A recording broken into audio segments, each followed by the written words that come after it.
कराची की गलियों से निकलकर शाहरा पर एक बोसीदा सी बस तेज रफ्तारी से चल रही थी। खिड़कियों के शीशे टूटे हुए थे और उसके पिछले हिस्से से काला धुआं निकल रहा था जो रात के आसमान में गुम हो रहा था। अंदर की रोशनी कम और खौफनाक थी, साए अजीब और गरीब शक्लें बनाते थे। बस में ज्यादा मुसाफिर नहीं थे, सिर्फ चंद लोग जो अपनी मंजिल की तरफ जल्दी से जाना चाहते थे। इनमें से एक लड़की सारा भी थी। वो घर से भागकर एक नए शहर लाहौर जाने की कोशिश में थी। इसे ये नहीं मालूम था कि बस उसे कहां ले जाने वाली है।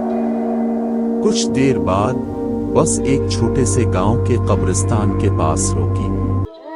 सन्नाटा था, सिर्फ हवा की सरसराहट और गीदड़ों की डरावनी चीखें सुनाई दे रही थी। एक बूढ़ी औरत सिया लिबास में मलबूस और लंबे लंबे बालों के साथ बस में सवार हुई। इसकी आंखें सुर्ख थीं और चेहरे पर गुस्सा था। बूढ़ी औरत ने गांव का नाम बताया और ड्राइवर से कहा कि वो इसे तेज चलाए। ड्राइवर ने बगैर कोई सवाल किए बस तेज कर दी। सारा को ये अजीब लगा, लेकिन वो खामोश रही। अचानक बस जोर से रुक गई। सब मुसाफिर आगे झक गए। सारा ने खिड़की से बाहर देखा। सड़क के किनारे एक सिया लिबास में मलबूस औरत खड़ी थी। इसका चेहरा छुपा हुआ था। ड्राइवर ने बस का दरवाजा खोला और औरत सवार हो गई। वो चुपचाप एक खाली सीट पर बैठ गई। जैसे ही औरत बस में सवार हुई, अंदर का माहौल बदल गया। हवा सर्द हो गई और एक अजीब सी बो फैल गई। सारा को लगा जैसे वो किसी भूत की मौजूदगी महसूस कर रही है।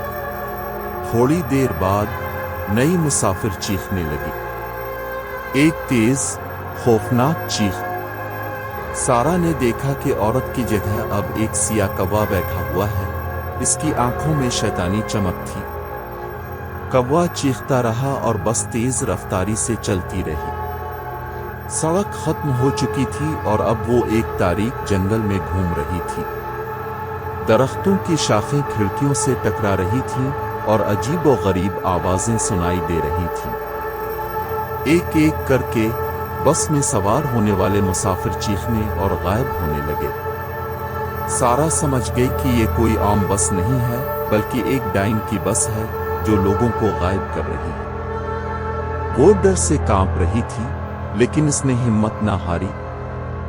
जब सिर्फ सारा और ड्राइवर बाकी रहे, तो सारा ने ड्राइवर से पूछा, ये क्या हो रहा है? ये औरत कौन है? ड्राइवर ने बताया कि ये डाइन इस इलाके में बरसों से लोगों को गायब कर रही है और वो इसके जाल में फंसा हुआ है, मजबूर है। सारा को एहसास हुआ कि वो इस खौफनाक खेल में तन्हा खिलाड़ी बन चुकी है। उस वक्त बस एक वसी जगह पर पहुंची जो दरख्तों से घिरी हुई थी। सामने एक पुराना बोसीदा सी हवेली थी। इसकी खिड़कियों से हल्की सी रोशनी आ रही थी।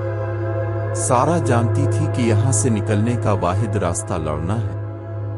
उसने अपना बैग जमीन पर पटका और इससे एक छुरी निकाली जो वो खुद को महफूज रखने के लिए साथ लाई थी। जब ड्राइवर बस से उतरने लगा ताकि डाइन को हवेली में ले जाए, सारा ने तेजी से हमला कर दिया। वो छुरी ड्राइवर की तरफ लहरा कर चीखी, मुझे बचा लो, वरना तुम भी इसी तरह गायब हो जाओगे। ड्राइवर सकते में था। फिर उसने सारा की बात मानी और बस की ब्रेक लगा दी। डाइन गुस्से से चीखी और सारा की तरफ हमला आवर हो गई। एक खौफनाक लड़ाई शुरू हो गई। सारा छुरी से लड़ रही थी जबकि डाइन अपने काले जादुई ताकत से इस पर हमले कर रही थी। लेकिन सारा ने हिम्मत नहीं हारी। उसने डाइन की आंखों में मंत्र पढ़ना शुरू कर दिया, वो मंत्र जो उसकी नानी ने इसे बताए थे, बुराई के खिलाफ लड़ने के लिए। डाइन चीखने लगी जैसे सारा के अल्फाज उसे जला रहे हों। फिर अचानक एक तेज रोशनी फैल गई और हवेली को आग लग गई। डाइन चीखते हुए आग में गुम हो गई और सारा बेहोश होकर गिर गई।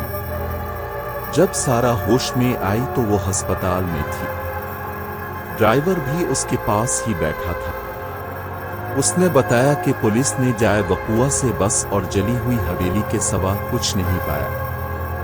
ڈائن اور باقی مسافر غائب ہو چکے تھے۔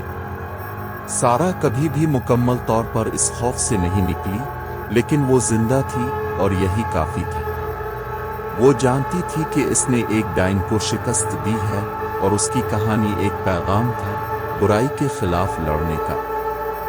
اسے معلوم تھا کہ اس کی زندگی میں اب بھی خطرات موجود ہوں گے، لیکن وہ جانتی تھی کہ وہ ہمت سے ان کا مقابلہ کرے گی۔